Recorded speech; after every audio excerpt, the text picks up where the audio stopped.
Capítulo 4. O poder marítimo e o poder terrestre.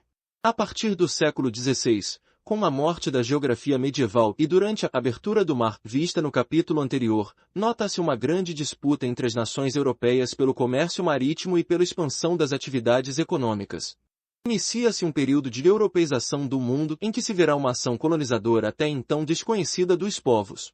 O caminho para essa colonização foi o mar e a disputa foi principalmente marítima. Nesse conflito houve maior ou menor vocação marítima em cada um dos concorrentes, junto com maior ou menor possibilidade de realização de seus objetivos nacionais. A rigor, os estados envolvidos tiveram que ater-se a uma preocupação fundamental, suas fronteiras marítimas e terrestres tendo que ser resguardadas em caso de conflito. Eis porque as dificuldades foram ampliadas para os que estivessem neste caso, onde a grande exceção foi sempre a Inglaterra. A luta não foi apenas entre potências marítimas, mas também entre potências terrestres e potências marítimas. Houve potências terrestres também fortes no mar, como foi o caso da França. Sendo assim, porém, sua situação foi sempre mais delicada. Como adiante se verá, esses conflitos belicosos entre potências terrestres e marítimas, como entre França e Inglaterra, foram chamados pelos ingleses de luta entre o elefante, poder terrestre, e a baleia, poder marítimo. A morte da geografia medieval, assim Elaine Sancial denominou a passagem do Cabo Bojador por Gil Eanes.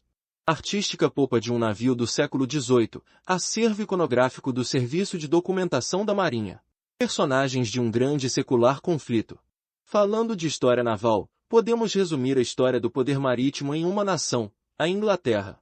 Sua ascensão, sua hegemonia e seu declínio ilustram perfeitamente os tempos modernos no que concerne às atividades marítimas.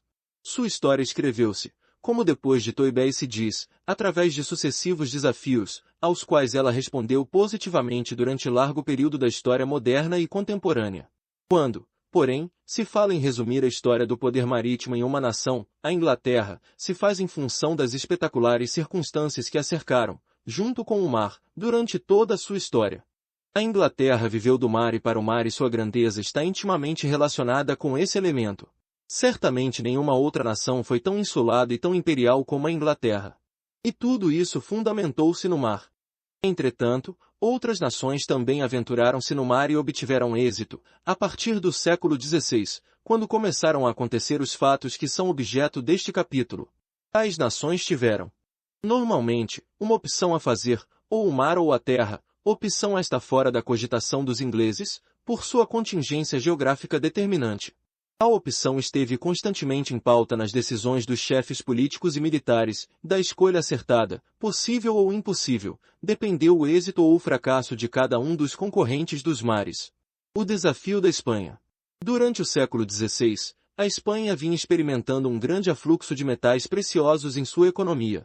Se, dentro do sistema mercantilista então vigente, esse acúmulo de ouro e prata procedentes das colônias americanas significava maior pujança, por outro lado, de tal forma encheu-se o mercado espanhol com os metais preciosos que isso resultou em enorme inflação. Em vez de aproveitar os grandes recursos monetários surgidos para acelerar um processo de industrialização, de modo a gerar riquezas produtivas no próprio território, a Espanha, iludida de que a riqueza consistia apenas no acúmulo de metais, gastou-os na aquisição de bens de consumo importados. As áreas exportadoras de bens manufaturados eram, naturalmente, as regiões mais desenvolvidas da Europa, notadamente a Inglaterra e os Países Baixos. Tal foi o surto de progresso inglês que se fala na pré-revolução industrial, ocorrida na Inglaterra nesse período. A Espanha, no entanto, mantinha-se dominando um grande império colonial, como, aliás, fazia seu vizinho ibérico, Portugal. Sabe-se que, por questões de herança, Felipe II, rei da Espanha, dominando já vastas regiões que lhe deixará seu pai Carlos V, juntou sob sua coroa todos os domínios portugueses em 1580. Felipe II tinha, assim, um império onde o sol nunca se punha, pois em todos os continentes conhecidos da terra havia áreas em que tremulava uma de suas bandeiras. Países Baixos, Nederlanden, que começaram em 1572 luta pela independência da Espanha, estavam divididos. O sul, católico, deu na Bélgica. O norte, protestante, resultou nas 7 províncias unidas que tiveram o nome da mais importante delas, a Holanda. Apesar disso, enriquecia-se a Inglaterra, assim como outros países, com um comércio favorável com a Espanha. A vida reforma na Inglaterra Fundou-se ali a Igreja Anglicana, reinava lá a Rainha Isabel I, filha de Henrique VIII, que mantinha presa sua prima Maria Stuart, Rainha da Escócia, que era católica. A pretexto de vingar a morte de Maria Stuart, finalmente condenada pela soberana inglesa, e reclamando direitos ao trono inglês, Felipe II, na verdade pressionado pelos problemas econômicos da Espanha e ansioso para pôr as mãos na Inglaterra pré-industrial, lançou-se à guerra a fim de derrubar Isabel I. Na verdade, Felipe II tinha grandes motivos para lançar-se numa luta contra os ingleses. Isabel I encorajara as atividades de corso contra o comércio espanhol. Corsários renomados trafegaram pelos mares a serviço da economia inglesa na segunda metade do século XVI. Um dos mais famosos, Francisco Drake, atravessou o Estreito de Magalhães em 1578 e fustigou intensamente as cidades e povoações espanholas da costa ocidental da América. Depois de dar a volta ao mundo, retornou à Inglaterra pelo Cabo da Boa Esperança levando ouro, prata e joias estimadas em 500 mil libras esterlinas. A rainha Isabel I aceitou e aprovou plenamente a empresa de Drake, recebendo boa parte do tesouro trazido e fazendo cavaleiro no convés de seu próprio navio. Tudo isto mostra como a política oficial inglesa era de concorrência aberta e até desleal com relação à Espanha. Para os ingleses era preciso afastar a Espanha das rotas marítimas, via de escoamento das grandes riquezas coloniais. Vê-se claramente que o desenvolvimento econômico inglês não se deveu apenas a um surto manufatureiro interno que lhe valeu exportação de bens produzidos nas Ilhas Britânicas, mas também ao controle e ao uso das vias de escoamento desses bens, ou seja, do comércio marítimo. Esse controle do comércio marítimo e seu uso fez-se de duas maneiras: por meio de uma política agressiva de colocação dos navios ingleses nos mares e pela destruição sistemática do comércio marítimo dos concorrentes, do que a Espanha foi a grande vítima.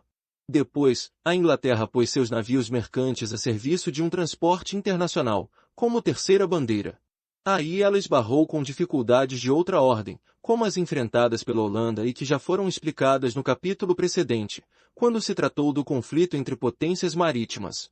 A Espanha possuía o melhor exército da Europa no fim do século XVIII, 1588. Felipe II tratou de embarcar esse exército em navios que mandou preparar, a fim de desembarcar nas Ilhas Britânicas. A empresa seria relativamente fácil, se não houvesse o mar pela frente. A Invencível Armada. Finalmente, em julho de 1588, a Grande Armada Espanhola fez-se ao mar com 124 navios carregando 1.100 canhões e 27.000 homens, dos quais a metade eram soldados.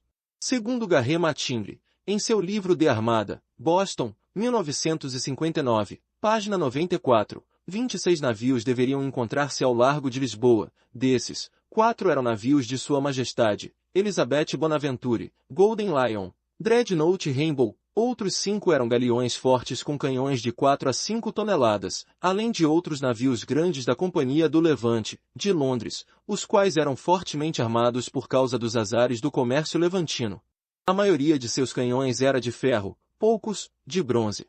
Como reserva de segunda linha havia mais 7 navios de guerra de cerca de 150 a 200 toneladas, além dos navios de escolta, de correio para serviço em shore, cerca de 11 ou 12 embarcações menores, como fragatas, alcançando cerca de 200 toneladas ou menores, até de apenas 25 toneladas, todas, porém, capazes de navegar no alto mar. Exceto para as galeras, os espanhóis provavelmente não dispunham de tantos navios em comissão e próprios para o serviço em todas as águas à volta da Espanha àquela época. Tal força britânica deveria primeiro rumar para Flandres, onde seria reforçada por 6.000 soldados. Depois disso, as tropas atravessariam o Canal da Mancha em pequenas embarcações, com a proteção da armada. Terceira bandeira é a de um país comerciante que não é nem o comprador nem o vendedor das mercadorias, mas apenas as transporta. E os ingleses? Eles não possuíam um exército considerável para obstar o desembarque em suas terras insulares. Tinham, porém, uma marinha que tomara forma sob Henrique VIII.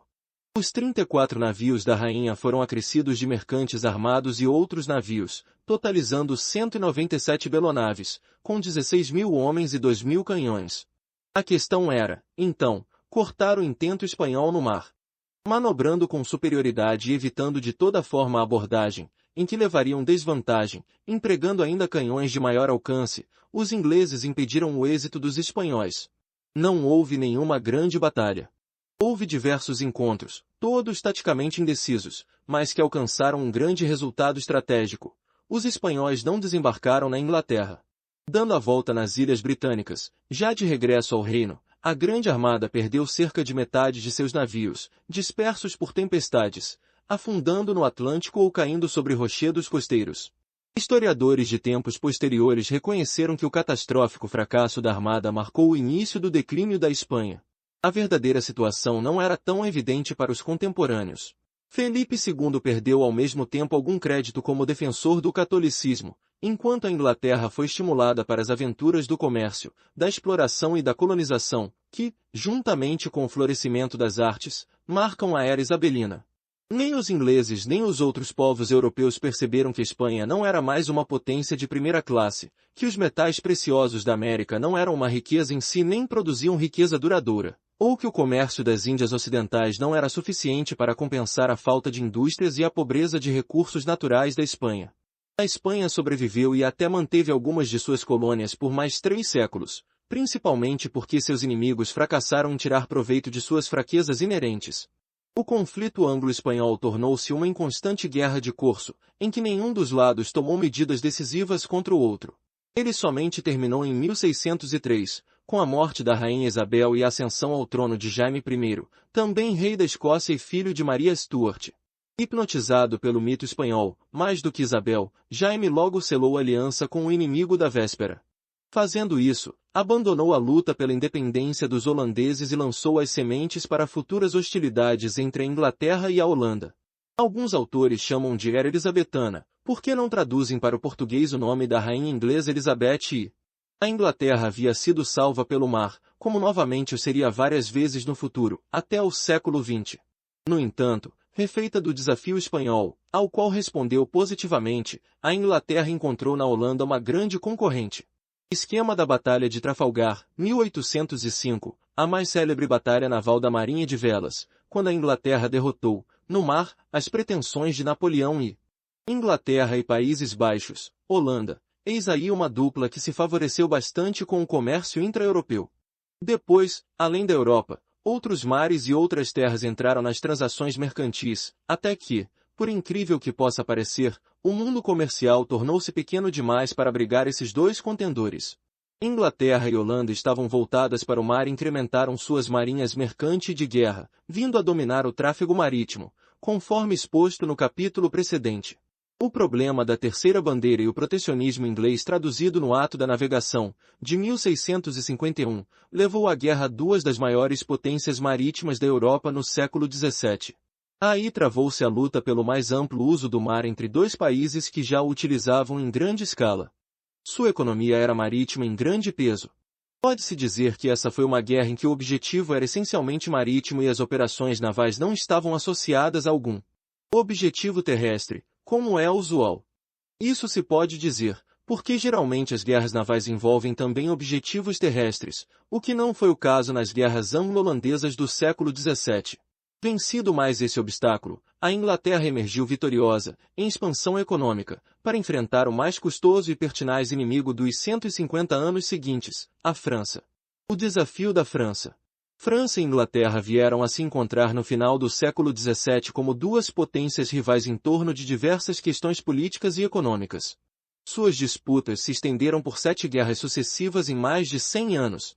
Guerra da Sucessão da Inglaterra, de 1689 a 1697.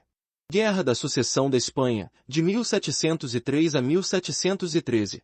Guerra da Sucessão da Áustria, de 1740 a 1748. Guerra dos 7 Anos, de 1756 a 1763. Guerra da Revolução Americana, de 1775 a 1783.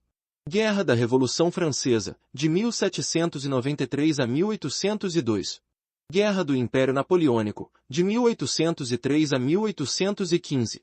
A luta foi entre uma potência tipicamente marítima, a Inglaterra, e uma potência terrestre com grandes interesses no mar, a França. Logo de início vemos a permanente vantagem da Inglaterra, só tem fronteiras marítimas e pode dedicar-se intensamente ao preparo de sua esquadra. A França, além de possuir fronteiras terrestres importantes, que requeriam sua permanente atenção com cuidados e despesas para sua conservação e defesa, tem duas costas, uma atlântica e outra mediterrânea, separadas por terras estrangeiras, Península Ibérica, o que a obrigava a dividir suas forças marítimas. Assim, a estratégia inglesa baseou-se fundamentalmente em dois pontos para vencer o adversário francês: manter a esquadra francesa dividida para obter superioridade local sobre ela e manter a França ocupada também com a defesa terrestre, de modo a drenar suas forças para as fronteiras, o que não ocorreria se todos os esforços pudessem ser aplicados apenas numa guerra marítima. Para alcançar o primeiro propósito, a Inglaterra conquistou Gibraltar, após a Batalha de Málaga, em 1704, e o mantém em seu poder até hoje, apesar dos reiterados protestos da Espanha. Para alcançar o segundo propósito, em vez de desembarcar tropas no continente, a Inglaterra alimentou aliados continentais, subvencionando-os com seu dinheiro cada vez mais farto, fruto de sua continuada expansão colonial. Estes foram os aspectos mais gerais da estratégia inglesa em todos os conflitos anglo-franceses dos séculos XVIII e XIX. A política imperial no mar. As guerras da sucessão da Áustria, dos 7 anos e da Revolução Americana foram de expansão ou de defesa da Grã-Bretanha. Especialmente na Guerra dos 7 Anos, de 1756 a 1763, a Grã-Bretanha, sob a direção de um grande político e estrategista, Guilherme Pitt, marchou para a conquista do que se tornou mais tarde o maior império colonial do mundo. A partir de 1707, com a união definitiva das coroas da Inglaterra e da Escócia, passa-se a usar a denominação de Grã-Bretanha. O Reino Unido foi, em 1801, acrescido da Irlanda. Para alcançarem seus propósitos, os britânicos contaram com dois elementos imprescindíveis: marinha e dinheiro. A marinha, mercante de guerra, foi o elemento de conquista e defesa dos interesses coloniais, bem como de aproximação, na medida em que este termo possa ser entendido àquela época, entre a metrópole e as terras coloniais. O dinheiro, além de servir aos britânicos diretamente na expansão, serviu também indiretamente para a consecução de sua estratégia. Os princípios fundamentais da estratégia como acima apresentados foram magistralmente executados por Pitt com a famosa estratégia periférica. Esta se resumia no seguinte: agir sempre na periferia do inimigo, nunca diretamente sobre ele. Isto é o que também se chama estratégia indireta. A Marinha Britânica, Royal Navy, foi o grande instrumento de conquista do Império Colonial. Com ela faziam-se duas coisas da maior importância: impedia-se pelo bloqueio e, eventualmente, pela destruição das forças navais inimigas, que o concorrente viesse a socorrer as colônias ameaçadas pelos britânicos, e atacavam-se essas mesmas colônias do adversário com o fim de passá-las para a coroa britânica. O dinheiro teve seu emprego na estratégia indireta de modo extremamente sutil, para manter a França e seus aliados sempre preocupados no continente europeu, de modo a não poderem dispensar às suas esquadras os cuidados materiais que se faziam necessários. Os ingleses subvencionavam aliados na Europa continental, que eram ali seu elemento de ataque, e Tinhelemen. O principal deles no século XVIII foi a Prússia, sob a direção do rei Frederico, o Grande. E de onde surgia esse dinheiro? Primeiro, da atividade comercial intensa, que já era exercida pelos ingleses desde o século XVI. Depois, a própria conquista de colônias gerava novas riquezas que eram investidas no aumento desse mesmo império colonial. Assim, com navios e com dinheiro, a Grã-Bretanha expandiu-se por todos os mares do globo terrestre. O bloqueio britânico era o elemento de contenção, holding element. O conflito mar versus terra. Logo no início das guerras entre a Grã-Bretanha e a França, Luís XIV percebeu que esta última não podia manter ao mesmo tempo um poderoso exército e uma marinha igualmente forte. Resolveu sacrificar o poder naval francês em favor de suas ambições continentais. Privada, pois, de elementos adequados para vencer regularmente o inimigo insular, a França apelou para a Guerra de Corso, cujo fim é desgastar esparsamente o comércio marítimo do inimigo. Sabe-se que o ataque ao comércio oceânico do inimigo é a operação dinamizadora da concepção estratégica da Guerra de Corso. Nau brasileira Pedro I, navio de linha do século XIX. Pintura a óleo de Eduardo de Martino, acervo iconográfico do Serviço de Documentação da Marinha. Para a execução dessa guerra irregular, o governo francês deu a hábeis capitães e até a piratas as famosas cartas de marca, pelas quais ficavam credenciados como agentes oficiais para as atividades corsárias. Com isso, não apenas navios de guerra eram destinados ao corso, mas também navios mercantes armados e navios piratas. A guerra de corso é a guerra do mais fraco no mar, a história assim o demonstra. É meio eficiente contra as rotas comerciais do inimigo, quando estas não podem ser ameaçadas pelas forças regulares. É empregada, enfim, quando não se pode obter decisivamente o domínio do mar, em inglês Control of the Sea. Foi nesse clima de guerra corsária que o Rio de Janeiro recebeu as investidas francesas de Duclerc, em 1710, e de Renato du Guaitroin, de 1673 a 1736, ocorrida em 1711. Este último, particularmente, era um dos mais famosos corsários de seu tempo a serviço da coroa francesa. Veio ao Brasil logo após Duclerc, continuando a atividade do primeiro, por estar Portugal em guerra com a França, ao lado da Grã-Bretanha, na questão da sucessão do trono espanhol. Onde bem se notam os grandes esforços dispendidos pelas partes beligerantes, cada qual com suas características próprias, foi nas guerras da Revolução Francesa e do Império Napoleônico. Depois de ter obtido o Canadá e a Índia para seu império colonial, além de outras aquisições menores, a Grã-Bretanha perderá as 13 colônias da América do Norte durante a Guerra da Revolução Americana, de 1776 a 1783. Aquelas 13 colônias emancipadas vieram a formar os Estados Unidos da América.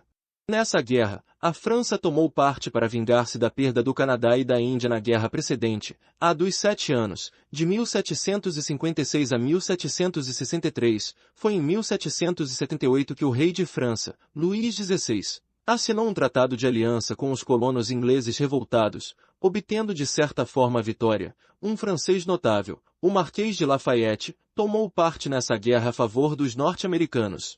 Napoleão.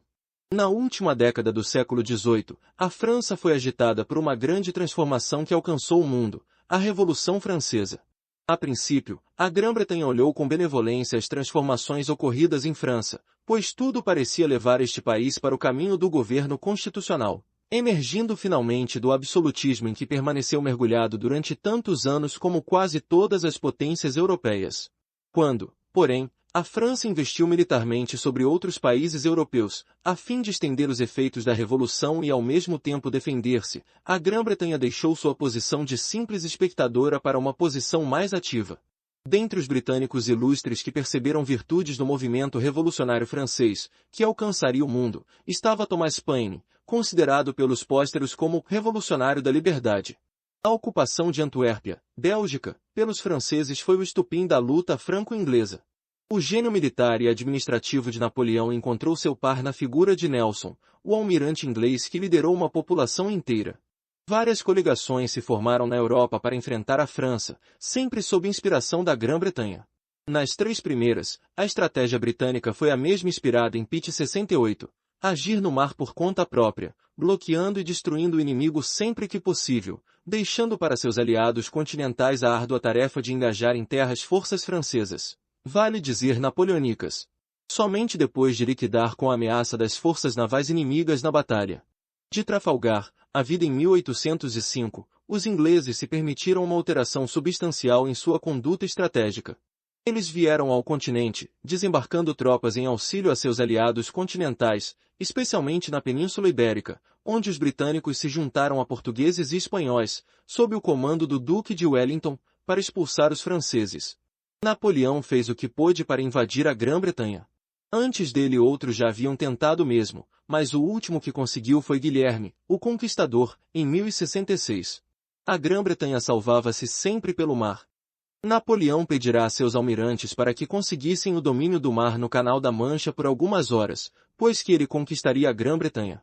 Mas esse domínio não existiu, porque a França não se preparara convenientemente para enfrentar uma potência marítima da Ordem da Grã-Bretanha. Nem Napoleão nem Hitler mais de um século depois.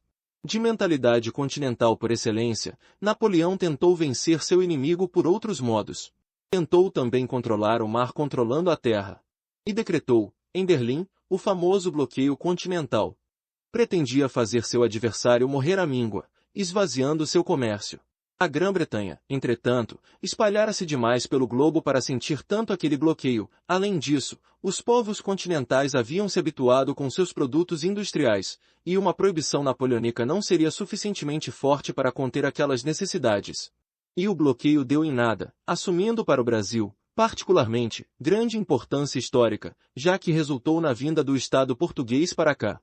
Isso se fez com a transmigração da família real portuguesa e dos principais organismos de governo de Portugal para o Brasil, uma vez que, recusando-se a aderir ao sistema continental napoleônico, por aliança muito antiga com a Grã-Bretanha, Napoleão mandou invadir o reino português com tropas comandadas pelo general Junot.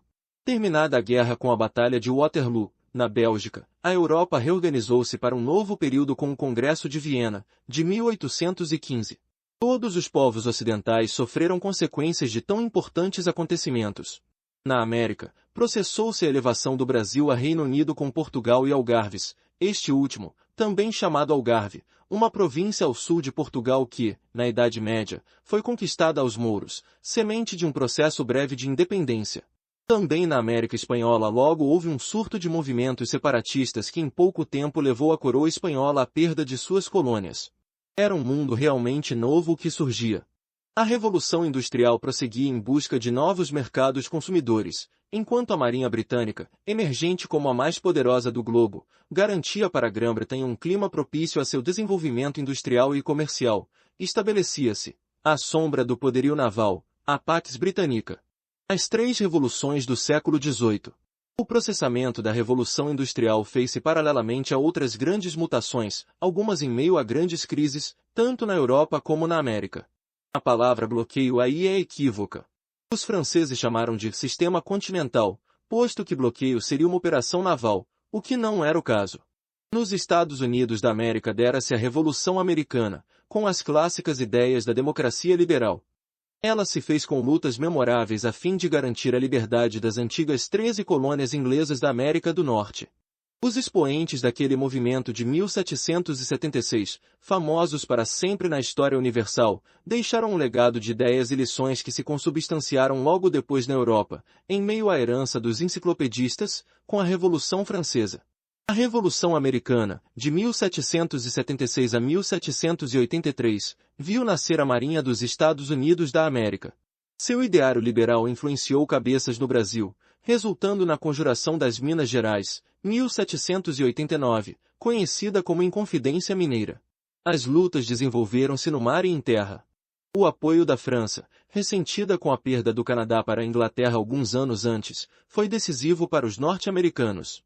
Repetiu-se nessa campanha memorável uma situação análoga à de Xerxes na Grécia, após a Batalha de Salamina.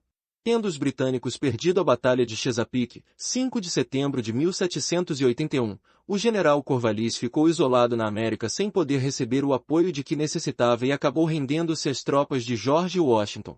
Realizada a independência norte-americana, cujos reflexos se fariam sentir em todo o mundo ocidental, inclusive no Brasil, como no caso do movimento de Tiradentes, ocorreu na Europa o mais terrível movimento revolucionário da Idade Moderna, a Revolução Francesa, que marcaria a transição para a Idade Contemporânea.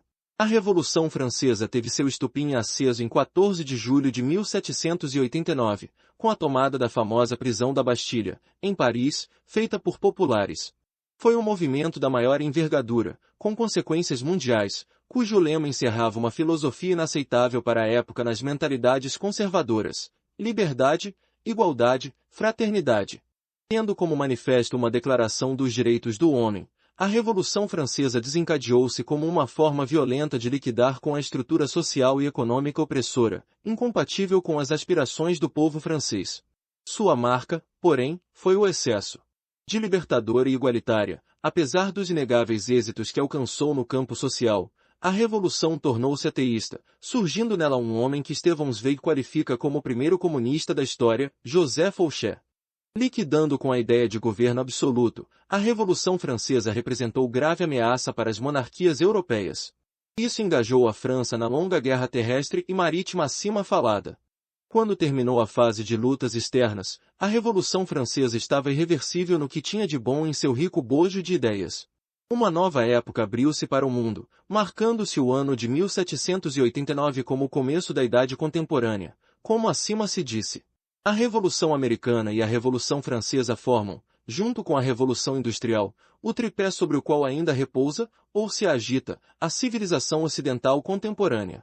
As modificações e as ideias novas introduzidas com esses processos históricos ainda hoje se refletem em nossa estrutura social e econômica. A Revolução Russa, que mais tarde viria no começo do século XX, 1917, operou-se sobre as grandes alterações da Revolução Industrial, com o surgimento de um imenso grupo social, o operariado, ou o proletariado, os que têm como riqueza a prole. Tanto assim foi que Marx previra que os primeiros países a se socializarem seriam os de maior desenvolvimento industrial, a Grã-Bretanha e a Alemanha, no que, aliás, errou completamente.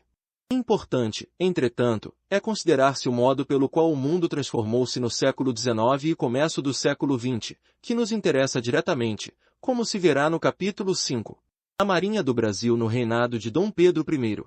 O príncipe regente, regressando de Santos em 7 de setembro de 1822, ao inteirar-se do teor dos despachos de Lisboa, decidiu-se a proclamar a independência política do Brasil, às margens do arroio Ipiranga. Esses despachos haviam chegado pelo navio Três Corações, que deixará o Rio Tejo em 3 de julho, e continham, dentre outras decisões desfavoráveis ao Brasil, a desaprovação do ato adicional de Dom Pedro, pelo qual cabia ao Reino do Brasil uma organização e um congresso próprios. A decisão de ruptura era consequência da retroação da tentativa de mudança da metrópole da comunidade luso-brasileira para uma posição mais adequada em relação aos domínios portugueses. A corte de Portugal havia sido transferida para o Rio de Janeiro num comboio escoltado pelo poder naval britânico para preservar a existência da Casa Real Portuguesa, aliada da Grã-Bretanha em sua luta contra Napoleão. Vencido o imperador dos franceses, a situação invertera-se, não convindo ao governo britânico prolongar a permanência do domínio extensivo de Beresford, e Dom João VI regressar a Lisboa. Essa aliança luso-britânica foi ameaçada pelas reações constitucionalistas da cidade do Porto. Essa conjuntura se refletiria no Brasil, onde, a 10 de fevereiro de 1821, a tropa portuguesa sediada em Salvador da Bahia levantou-se em armas, promovendo a aclamação de uma junta de governo. Criou-se assim um clima de rebeldia que foi estendido aos anseios de independência dos brasileiros, incontidos em 25 de junho de 1822 no Recôncavo Baiano. Esse movimento, iniciado na Vila da Cachoeira, se alastrou por outras vilas do Recôncavo como Santo Antônio, São Francisco, Maragogipe e Valença, tomando vulto com a chegada de voluntários oriundos de diversas partes do Nordeste. A decisão emancipadora de Dom Pedro colocou subitamente o novo império contra a tropa do general Inácio Madeira de Melo, comandante da guarnição portuguesa na Bahia, formada em torno de um núcleo de 6.000 soldados, em sua maioria veteranos das campanhas ibéricas. Havia também na Bahia uma esquadra portuguesa comandada por Félix Pereira de Campos, reunindo na Baía de Todos os Santos uma nau, 2 fragatas, 10 corvetas, 2 brigues, uma escuna, uma sumaca, 15 charruas, vários navios transporte e o grosso da oficialidade da marinhagem do Reino Unido remanescente no Brasil. No Rio, havia poucos navios e falta absoluta de pessoal marítimo. O alvará de 1795 havia, nefastamente, proibido que os brasileiros fossem marinheiros, e os poucos oficiais à disposição de Dom Pedro eram quase todos ou filhos de nobres nascidos no Brasil, ou oficiais portugueses vinculados à causa pessoal do imperador, suplementados por uns poucos voluntários que haviam feito cursos, por vezes parciais, na Academia de Marinha. Na conquista da Guiana Francesa, entretanto, já oficiais britânicos haviam dirigido operações navais conjuntas da frota anglo-brasileira sob o comando de Jaime Lucas Juio. Combate naval da Bahia, em 2 de julho de 1823, entre as esquadras brasileira e portuguesa, na Guerra da Independência do Brasil, aquarela do almirante Trajano Augusto de Carvalho, acervo iconográfico do Serviço de Documentação da Marinha. Outros países latino-americanos haviam contratado serviços de oficiais britânicos, como os de Guilherme Brown, engajado pela Junta de Buenos Aires em 1814. Com o domínio do mar e sem as necessidades do bloqueio europeu da época napoleônica, o poder marítimo britânico dispensara grande número de oficiais experientes, que ficaram disponíveis para oferecer sua capacidade profissional às nações emergentes recém-emancipadas. Entre esses, o futuro Marquês de Barbacena contratou Lord Cochrane, recém-dispensado do comando das Forças Navais de Independência do Chile. Cochrane, assistido por outros oficiais oriundos da Royal Navy, como Taylor e Grenfell, assumiu o comando da primeira esquadra brasileira. Em 3 de abril de 1823, a nau capitânia Dom Pedro I partiu do Rio de Janeiro rumo à Bahia acompanhada pela fragata Ipiranga e pelas corvetas Maria da Glória e Liberal, suplementadas por um brigue e uma escuna. Essa frota conduziu um corpo de artilharia e o batalhão dos Henriques da Corte, que Dom Pedro conseguirá organizar com um efetivo de 398 recrutas selecionados entre os escravos forros. Essa pequena esquadra foi reforçada com a fragata Niterói, comandada por João Taylor, e na qual estava embarcado Joaquim Marques Lisboa, o futuro Marquês de Tamandaré. No primeiro combate com a frota portuguesa, Lord Cochrane teve dificuldades com a marujada lusitana engajada na esquadra brasileira. Restabelecida a disciplina, os combates e escaramuças envolvendo 97 navios e 934 peças de artilharia prolongar-se-iam até quando a esquadra portuguesa de 56 unidades rumou para Lisboa. Essa esquadra portuguesa foi perseguida pelos navios Dom Pedro I, Maria da Glória e Niterói. Esta última fragata, sob o comando de Taylor, levou a perseguição até a foz do Rio Tejo, onde ostentou a bandeira brasileira em 12 de setembro de 1823. Em Belém, o convite de José Bonifácio em nome de Dom Pedro I para que a Amazônia se reunisse as demais unidades na composição do Império tinha sido repelido pela junta governativa que se manteve em subordinação administrativa e política a Portugal. No Maranhão, os patriotas se apossaram da vila de Itapicurumirim, em 13 de março de 1823, mas a frota portuguesa que deixará a Bahia havia destacado navios que desembarcaram tropas lusas em São Luís, reforçando o poder da junta governativa subordinada a Portugal. A 26 de junho desse mesmo ano de 1823, a esquadra brasileira fundeou na Baía de São Marcos. Lord Cochrane intimou a junta presidida pelo Marechal Faria a declarar-se imediatamente pela independência, pondo o porto e adjacências sob bloqueio. No dia seguinte, 27, a bordo do navio Capitânia, a junta aceitou promover no Palácio do Governo a cerimônia de juramento de fidelidade ao imperador. Com a notícia dos acontecimentos de São Luís, as cidades do interior, cujos governantes subordinados ao governo lusitano resistiam aos patriotas brasileiros, começaram a se entregar, formando governos nacionais. Em Caxias, a cerimônia de fidelidade à independência aconteceu em 7 de agosto de 1823. Lord Cochrane foi generoso com os portugueses, permitindo aos militares que não desejassem servir ao Império e aos civis que não quisessem permanecer no Maranhão seu repatriamento a Portugal, proporcionando-lhes um navio para esse fim. Entretanto, Lord Cochrane foi firme nas exigências necessárias para consolidar a independência. Os navios portugueses foram declarados presas de guerra, bem como as mercadorias encontradas na alfândega e a dívida pública ativa até 31 de setembro de 1823. Dos comerciantes de São Luís que haviam financiado a resistência anti-brasileira, Cochrane exigiu o pagamento de RS 4242.000 cifrão 000, 424 contos de réis, no prazo de 30 dias. Dos comerciantes portugueses poderosos de Caxias, que ali haviam financiado a campanha contra a independência, Cochrane exigiu o pagamento de cerca da metade da despesa com os soldos de desmobilização dos patriotas que lutavam pela emancipação brasileira. A esquadra brasileira permaneceu em São Luís do Maranhão para garantir e consolidar a independência, mas Cochrane designou o Brigue Maranhão, sob o comando de João Grenfell, para promover a independência da Amazônia, tendo este fundeado ao largo de Belém em 11 de agosto de 1823. A junta governativa do Grão-Pará foi imediatamente convocada a aceitar o fato consumado da independência. Essa junta, porém, chefiada pelo brigadeiro Moura, recusou-se a comparecer à convocação. Tendo Grenfell sido informado de que esse brigadeiro tentava articular um movimento de reação, com a cooperação financeira de comerciantes portugueses, mandou prendê-lo juntamente com o coronel Pereira Vilaça. Em 15 de agosto desse ano, Belém prestou juramento de fidelidade ao imperador e de integração daquela província ao império, com uma junta brasileira de governo. Os navios portugueses surtos no porto fluvial foram considerados presas de guerra de acordo com a nova junta de governo, o ouvidor da comarca, e a comissão de presas, com a anuência do juiz da alfândega. Tendo perdido assim a Amazônia pela ação eficiente da marinha ostentando o pavilhão do Império, os portugueses não perdoaram o feito valoroso do comandante Grenfell. Em 21 de agosto de 1823, um marinheiro do brigue luso General Noronha, recém-chegado de Lisboa, atentou contra Grenfell, esfaqueando-o a mando de 2 comerciantes portugueses. Para reforçar a consolidação da independência na Amazônia, Lord Cochrane destacou do Maranhão o brigue Atlanta com um contingente de 100 homens a bordo. O Atlanta era comandado pelo futuro almirante Marquês de Tamandaré. Em 15 de outubro desse ano de 1823, um regimento de artilharia revoltado depôs o coronel Abreu, que presidia a nova junta de governo brasileira, substituindo-o pelo cônego Batista Campos. Chamado a restabelecer a ordem, Grenfell desembarcou a Marujada, prendeu o cônego rebelde, processou-o e o remeteu preso para o Rio de Janeiro.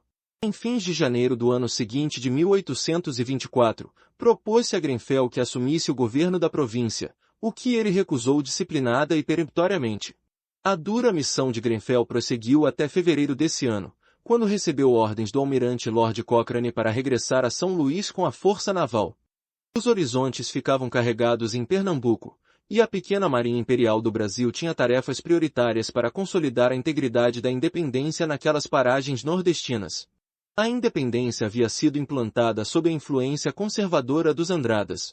Quando estes perderam o predomínio político, a Assembleia Constituinte entrou em conflito com Dom Pedro I, sendo dissolvida por um golpe de Estado. A Constituição do Império veio a ser fruto de nova Assembleia Constituinte, e Dom Pedro I jurou seu texto em 25 de março de 1824.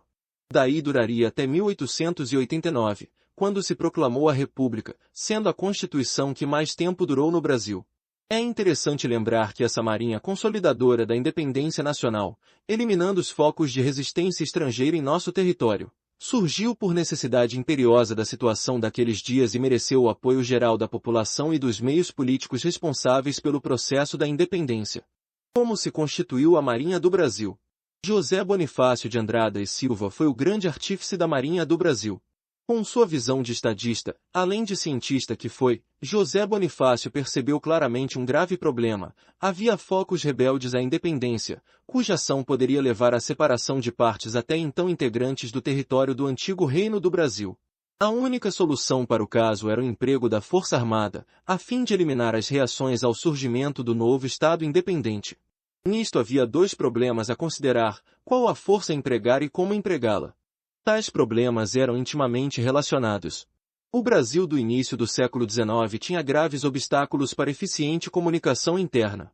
E era preciso levar a pontos distantes da capital, Rio de Janeiro, os elementos capazes de conter e eliminar as resistências. Os principais focos eram a Bahia, o Maranhão, o Grão-Pará e a Cisplatina. No extremo sul deslocar tropas pelo interior não seria a melhor decisão, e talvez impossível. A única via para um deslocamento rápido seria o mar. O mar não apenas como via para forças terrestres, mas também para forças navais. Por quê? Porque Portugal mantinha em nossas águas navios de guerra seus, e usando o mar, apoiava as tropas de terra que lhe eram fiéis. Impunha-se, de nossa parte, o corte das comunicações marítimas entre a antiga metrópole e seus soldados que aqui estavam. O mar era a única solução. Não havia ainda, porém, força naval brasileira em condições de realizar a missão necessária. Era preciso obter uma. Os portugueses haviam deixado por aqui algumas naus e outros navios, boa parte em péssimo estado de conservação. Poder-se-ia recuperar alguns desses navios e adquirir outros para formar um núcleo da esquadra brasileira. O governo, porém, não tinha os recursos necessários.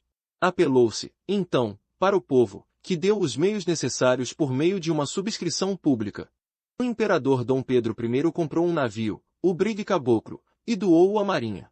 A imperatriz Dona Leopoldina comprou 100 ações do plano para a reorganização da Armada Brasileira, enquanto Dom Pedro, além de doar o navio citado, comprou 250 ações, valendo cada uma R0 cifrão 800 réis. Quem não pudesse comprar ações do plano colaborava doando víveres e outros recursos para os navios. Formou-se assim um núcleo material da esquadra. Faltava, contudo, um elemento importantíssimo: quem iria guarnecê-la? O governo recorreu aos estrangeiros. Como dito antes, logo se contrataram oficiais ingleses, cujo chefe foi o almirante Thomas Cochrane, conde de Dundonald, mais tarde também Marquês do Maranhão. Com ele vieram diversos oficiais britânicos que na Grã-Bretanha em paz venciam apenas meio soldo, half-pay. Vieram também oficiais de outros países, como os Estados Unidos da América e França. Foi um oficial norte-americano, Davi Gevet, que comandou a primeira força naval ostentando no mar a bandeira nacional e imperial. A marujada também era, na sua maior parte, de fora, todos contratados. Até cerca de 1830, metade dos marujos e 2/3 dos oficiais eram estrangeiros. Ainda assim, a bandeira que se arvorou a bordo era brasileira. Como brasileira era a causa e brasileiros foram os recursos e a vontade com que se fez a independência. Os políticos compreenderam a necessidade da marinha. O povo entendeu a gravidade da situação e aderiu prontamente à solução marítima para o problema nacional. A marinha correspondeu à altura da confiança nela depositada e garantiu a integração nacional. Agora, passados quase 200 anos, é preciso voltar de novo ao mar e nele buscar fontes de progresso, de bem-estar e de segurança, continuando a salvaguardar não apenas a independência política, mas a autonomia econômica e o direito a crescer como potência que nasceu de uma gesta marítima, e no mar poderá ter o desenvolvimento que, em nossos dias, é o novo nome da paz. Como disse o Papa Paulo VI ao discursar perante a Assembleia Geral das Nações Unidas em 1966.